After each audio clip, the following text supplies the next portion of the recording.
Hello guys, this is Fariza. Welcome to our another new vlog. Today I will share with you about our Dhaka to Cox's Bazar train journey. So let's join with us. Hi guys, welcome to our another new blog. আজ আমি আপনাদের সাথে share করব আমাদের Dhaka to Cox's Bazar train journey. তাই পুরোটা সময় আমাদের সাথেই থাকবেন এবং সাবস্ক্রাইব বাটনে ক্লিক করে দিবেন। তো প্রথমেই আমরা যেটা দেখাচ্ছিলাম, আমাদের ট্রেন জার্নির আগে আমরা আমাদের ব্যাগপত্র গুছিয়ে নিয়ে খাবার গুছাচ্ছিলাম। খাবার বলতে, যেহেতু আমাদের রাতের ট্রেন জার্নি, আমরা ঢাকা টু কক্সবাজার এক্সপ্রেসে করে যাচ্ছিলাম। তো সেটা যাওয়ার জন্য আসলে আমাদের রাতের খাবার নেওয়া দরকার ছিল, যেহেতু ট্রেনের খাবার খুব একটা ভালো থাকে না।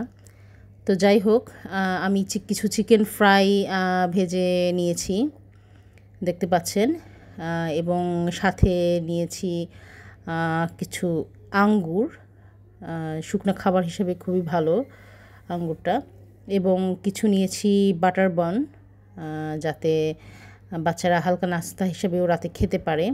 যাই হোক, তো দেখতে পাচ্ছেন আমরা বের হয়ে গেলাম। আমাদের বাসা থেকে খুব বেশি পরিমাণ দূর না কমলাপুর রেল স্টেশন, যার জন্য আমরা খুব তাড়াতাড়ি চলে গিয়েছিলাম একটা ওভারে করে। এবং জানিয়ে দিচ্ছি, আমাদের জার্নিটা ছিল রাতে, রাত 11টার সময় কক্সবাজার এক্সপ্রেস ছাড়ে এবং সকাল 7:20 যে পৌঁছায়। এই তো আমরা বের হয়ে গিয়েছি। এরপরে আসলে আমরা কমলাপুর রেল স্টেশনে পৌঁছে যাই। দেখতে পাচ্ছেন এখানকার পরিবেশ। আমরা ঈদের পরের সপ্তাহটাতে গিয়েছিলাম, তার জন্য একটু ভিড় কম ছিল। আমি টিকিটের প্রাইস এবং টাইম কিছু বক্সে দিয়ে দিব, আপনারা সেখান থেকে দেখে নিতে পারেন। যেটুকু বলবো সেটা হচ্ছে, আমরা স্নিগ্ধ কোচে গিয়েছিলাম, যেটার মূল্য ছিল 1325 আর কি। তো আমাদের ট্রেন রাত 11টায় ছাড়বে, সেই হিসাবেই আমরা যথারীতি টাইমে পৌঁছে গিয়েছিলাম। এবং দেখেন, এই যে ভিতরটা মোটামুটি ভালোই জায়গা আছে আর কি ভিতরে, এবং এসিও মোটামুটি ঠিকই ছিল। এই যে ফারিজা দুষ্টামি করছে আর কি। এই তো ওখানে মোটামুটি ভালোই আর কি ট্রেনের পরিবেশটা। এবং এসি কোচ হওয়ার জন্য একটা সুবিধা হচ্ছে, বাইরের মানুষ বা খুব বেশি হকারদের উৎপাত নেই আর কি। মোটামুটি পুরোটার সময় খুব নীরবই ছিল।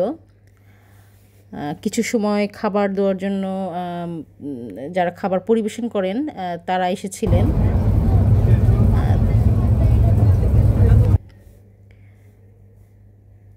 এরপরে আমরা কিছু হালকা নাস্তা খেয়ে আমরা পুরোটা রাতেই মোটামুটি ভালোভাবেই আমাদের কেটে গেছে ট্রেন জার্নিটা।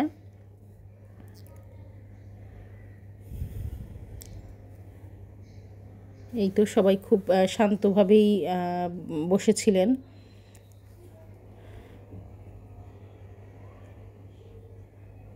তবে ট্রেনের জার্নির ব্যাপারে আমি আরেকটা জিনিস বলবো, এখানে ট্রেনটা যে খুব স্মুথলি যায় সেটাও না, ব্যাপারটা একটু জার্কিং আছে পুরোটা রাস্তায়। একটু ট্রেনের কন্ডিশনটা আমার মনে হয় একটু ভালো হলে ভালো হতো। যাই হোক, তো আমরা সকাল 7:20 মোটামুটি পৌঁছে গেলাম। এই দেখেন কক্সবাজার যে রেলওয়ে স্টেশন, বেশ সুন্দর।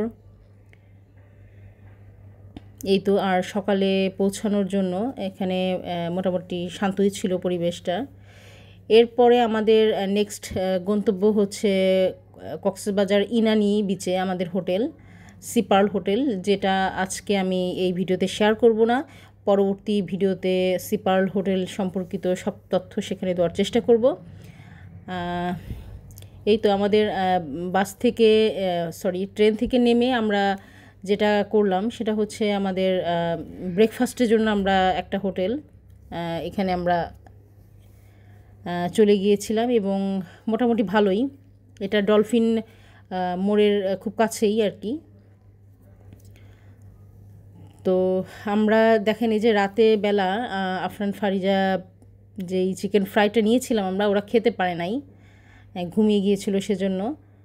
তো আমরা হোটেলে যে সেই চিকেন ফ্রাইয়ের সাথে পরোটা এবং 2 ধরনের ডাল আমরা অর্ডার করেছিলাম এবং সাথে নিয়েছিলাম চা, সকালের ব্রেকফাস্টটা যাতে ভালো মতোই করতে পারি সেজন্য। যে ব্রেকফাস্টের পরে ফারিজা পরোটা দিয়ে চা খাচ্ছে, কারণ ও সাধারণত রাতের জার্নিতে ওরা আসলে অভ্যস্ত নয় ওইভাবে, একটু মাথা ব্যথা করছিল ওর। এই তো এরপরে আমরা আসলে এই ইনানি সিপার্ল হোটেলে যাওয়ার জন্য ওদের শাটল সার্ভিস আছে। সেই শাটল সার্ভিস পাওয়ার জন্য ওদের যে লাউঞ্জ আছে সেই লাউঞ্জে আমাদেরকে পৌঁছতে হবে, এই জন্য আমরা সেখানে চলে গিয়েছিলাম। ডলফিন মোড়ের খুব কাছেই সিপার্ল হোটেলের শাটল সার্ভিসের লাউঞ্জ। যাই হোক, এই হচ্ছে আমাদের ট্রেন জার্নি।